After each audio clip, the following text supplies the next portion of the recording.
Hey guys, how's it going? Coach Tyson from Oxtrend and first video with a script. So आजको भिडियोमा चाहिँ we're going to talk about programming and how basically your video is just an introduction to training programming because it's a really complex topic and we just want to try and make you understand the basic things that go into making a proper training program because it's been a hot topic and people ask us कसरी चाहिँ गर्छ programming, what is programming, why can't we just use a template, or like why can't we do what we feel like because sometimes we feel strong, sometimes we feel weak, so auto regulate गरेर नि training गर्छौं हामीले अथवा exercise variation मलाई मन पर्छ अनि all of these things actually come under one broad big umbrella which is programming or periodization. So periodization भनेको चाहिँ basically यही सबै कुराहरुलाई नै logical sequence मा place गरेर depending on what the end goal is त्यहाँतिर लग्ने हो. So basically our end goal ma sometimes it's a powerlifting competition, some people want to lose weight, some people want to gain weight, or a deadline huncha, maybe you just want to get ready for like a marriage or a beach vacation or something like that. So aileko time dekhi त्यो बेला time सम्म चाहिँ how do you logically plan the training so that you achieve your best result. Our competitions are when you want to be perfectly peaked or the strongest on that very day. If you are doing a bodybuilding show, सबभन्दा primed body हुनु पर्यो. So अब यो भित्र चाहिँ अब it's अब depending on how far your starting goal to end goal, or maybe for athletes like us it's an annual plan. So yearly cycle मा चाहिँ के गर्ने, what's the best thing to do now for the next 4 weeks compared to what do we want to do close to the competition लाई चाहिँ basically programming भन्छ. And everything that we do at the gym falls under this broad big umbrella. So yeah, there are a few terms that I want to go over which I've written here, and maybe you will understand a bit more about programming. So programming भन्दाखेरि जहिले पनि अब एकदमै fancy नयाँ कुरा, very different exercises. Now let's say I give you my training program, it's not going to be like एकदमै different from what you've seen. देखिराकै टाइपको कुरा हुन्छ, but then why is it placed there अनि किन छ भन्ने चाहिँ is much more important. Alright, so phases of training program भन्दाखेरि चाहिँ microcycle भन्छ. So microcycle भनेको चाहिँ is basically like a week of training. So 1 week मा let's say Sunday chest, Monday back, Tuesday legs, Friday arms, अनि फेरि chest आको दिनमा चाहिँ it's an end of a microcycle. So this is 1 week of training हैन microcycle. So यसमा यो भित्र चाहिँ हामीले के हाल्छ अहिले एकछिनमा कुरा गरौँला. एउटा microcycle भएपछि त्यो microcycle लाई हामीले कसरी overload गर्छौं भनेर चाहिँ is more important. So यो overload गर्ने phases, so let's say day 1 squat मा हामीले 100 kgs गर्यो अनि एउटा microcycle सक्यो, फेरि day 1 squat मा 105 kg गर्यो भने चाहिँ यसलाई चाहिँ प्रोग्रेसिभ ओभरलोड भन्छ. तपाईहरुले सुनिराकै वर्ड नै होला यो प्रोग्रेसिभ ओभरलोड भनेको हैन. त त्यसपछि प्रोग्रेसिभ ओभरलोड गर्दै गइराखेको फेजलाई चाहिँ हामीले अक्युमुलेसन फेज भन्छौं. सो यसमा चाहिँ हामीले सेम कुरा गरिराछौं but then progressively adding more and more weight, यसलाई चाहिँ हामीले अक्युमुलेसन फेज हुन्छ. अनि अक्युमुलेसन फेज गर्दै गएपछि अब इन्फिनिटली स्ट्रङ त हुन सक्दैन कोही पनि, अनि एउटा पोइन्टमा आएपछि चाहिँ we need a break in our body. यसलाई चाहिँ हामीले डिलोड भन्छौं. अब deload programming यिनीहरुमा नि धेरै सब टपिक छ, तर once we have done a deload and the deload को microcycle finishes, it's called a mesocycle. Does it make sense? So microcycle accumulate गरेर deload आउँछ. अब depending on beginner देखि advanced athletes, अब मेरो केसमा normally accumulation phases is around 3 to 4 weeks. Somebody less stronger than me, maybe 5 to 6 weeks, 8 weeks, 15, 16 weeks, 20 weeks पनि accumulate गरेको केसेसहरु छ अनि मेरो आफ्नै first hand experience पनि छ.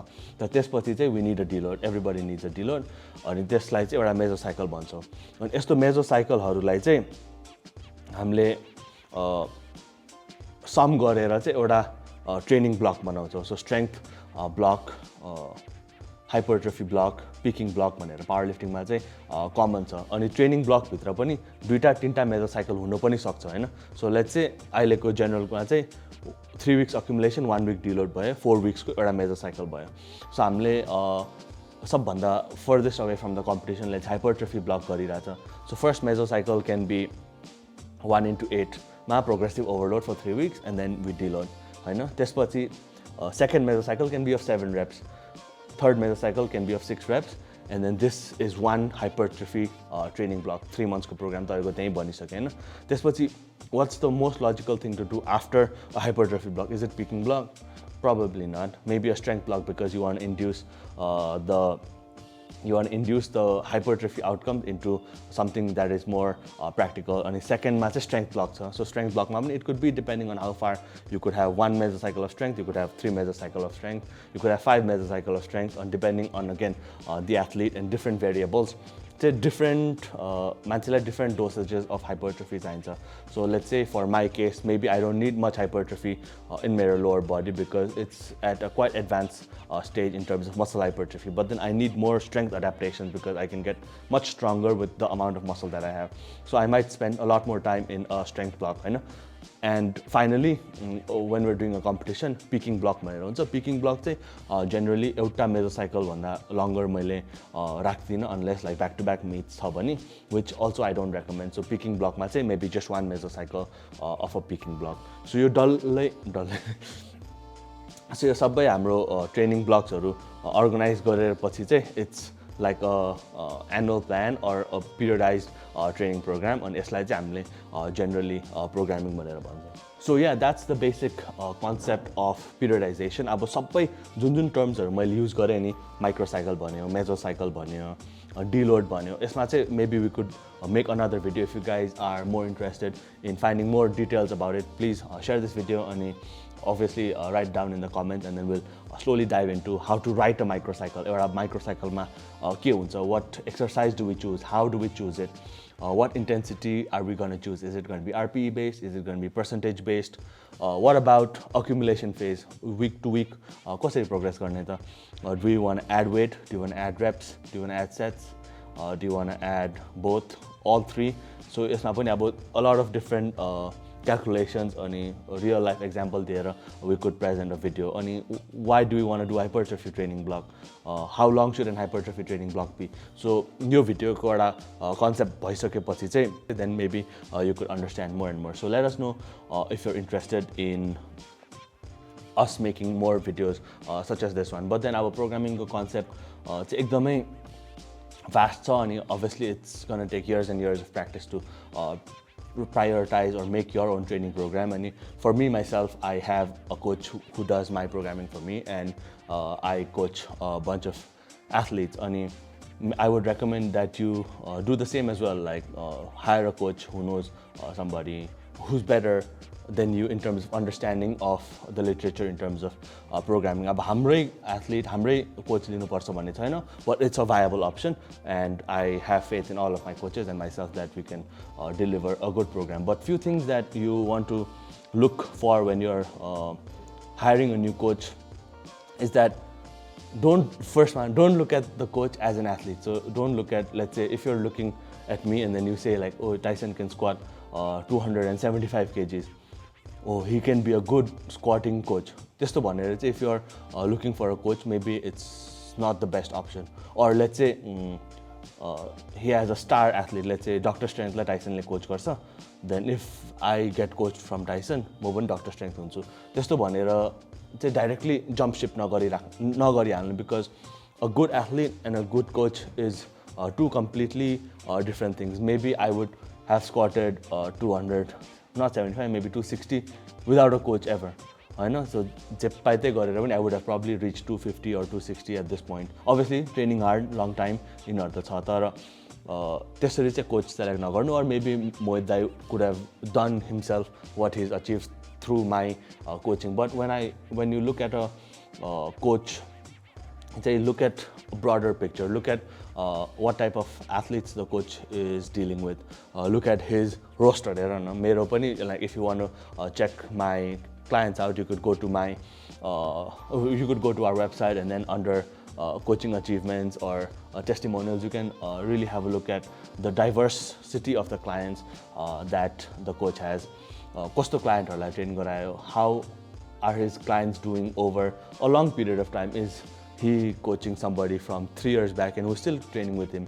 अब 3 years यसै फोकटमा त कोहीसँग ट्रेन गर्दै गर्दैन नि त, without him being nice. And when you're paying money, make sure that your money is worth spending for. And look at the clients. Don't just look at 1 or 2 athletes, but look at a majority of the athletes that the coach has. in his roster. And look at how many clients they have started from, let's say 400 total, and then now they're at 600. होइन कतिवटा एथलिटलाई चाहिँ they've changed their life completely, thought about कसरी चाहिँ programming गरेर चाहिँ उसलाई एउटा प्लेटफर्ममा ल्यायो, or maybe podium finish गर्यो, or top 3 आयो in a national or a higher level competition. होइन सो यस्तो हरू पनि टन्नै कुरा हेर्नुपर्छ. And if you're looking for a coach, athlete as your coach, then coach र athlete दुइटै राम्रो पनि हुनसक्छ. Obviously यो त नहुन सक्ने कुरा त हुँदैन, but look at the people that they've worked with. फेरि sometimes चाहिँ के हुन्छ भने, let's say I am a 105 kilo guy and all my clients are pretty much like me. होइन so सबैजना quite tall, 5'10", 11, 90 देखि 110 kg को एथलिट. अनि यस्तो एथलिट्सहरू मात्रै सक्सेसफुल छ, but then मेरो female athletes are lacking, or like मेरो leaner athletes are lacking. So उसको diversity of the clients पनि I think हेर्नुपर्छ when you're choosing like a coach. अनि let's say अब मैले प्रोग्रामिङ गर्दाखेरि आयुष पनि छ मेरोमा, अनि I also coached Mohit Dai at 125 kg, होइन, and both of them are progressing. So sometimes फेरि के हुन्छ भने बलले चाहिँ बनाइराखेको हुन्छ एउटा एथलिटलाई, but then that finishes when the athlete stops gaining weight. So यो पनि हुनसक्छ. So generally like 80 बाट माथि जाँदाखेरि चाहिँ you get a lot stronger. So relative strengthहरू पनि अलिअलि याद गर्नुपर्छ. Basically just look at their roster, अनि they're not only training a certain type of athlete. म त यस्तो एथलिट भयो भने मात्रै लिन्छु, डेडिकेटेड हुनु पर्यो, हार्ड वर्किङ हुनु पर्यो, नत्र भने त म त लिन्दिनँ टाइपको भन्ने पनि मैले सुनिरहेको छु. अनि I think that's a bad coach, because they can't handle what do say athletes of all different types. होइन अब कोही मान्छे डिफ्रेन्ट हुन्छ नि, बट देन त्यो कोचले कसरी चाहिँ उसँग अड्याप्ट गरेर चाहिँ ट्रेनिङ प्रोग्राम बनाउन सक्छ. अब driven 100% strong athlete, I only take athlete with good genetics, अनि त्यसपछि I only train athletes who can it 100% correct, अनि most of the time blaming people for they not being able to provide results. Yesto athlete, yesto coach lai pani nalinu because different huncha, ani coach has to be adaptable to the athlete. Ani if you see a more diverse coach, that's what we're trying to do at Oxstrength as well. Like hamle coach ko pani diversity cha, ani most of our coaches, all of our coaches are dealing with different types of people. Like for example, in my case, I'm also dealing with Ayush, Mohit Dai, Neha, Ojas, but at the same time, I'm also dealing with a lot of people who just want to work out at the gym. Some people who've never dieted. So, I think you could basically just see for yourself. अनि राम्रो एथलिट्सहरु मात्रै produce गर्ने कोचलाई पनि नगर्नु. अनि I think another red flag is too much like the sponsored हुन्छ नि ads अनि too much tagging यस्तो, because good products हरु like देखेरै नै हेर्नु पर्छ तपाईले more than trying to find out in what do you say ads or like promises. यति दिनमा यति यस्तोहरु चाहिँ I think is a big red flag. And yeah, I think that's pretty much it in how to choose your good coach as well. So yeah, we'll talk more about these things and also about programming in the videos to come if you guys are interested. So like always, if you're interested in one-on-one coaching with myself and our team, the website link is down below. Customized training templates and so much more in the website. Until next time, be strong.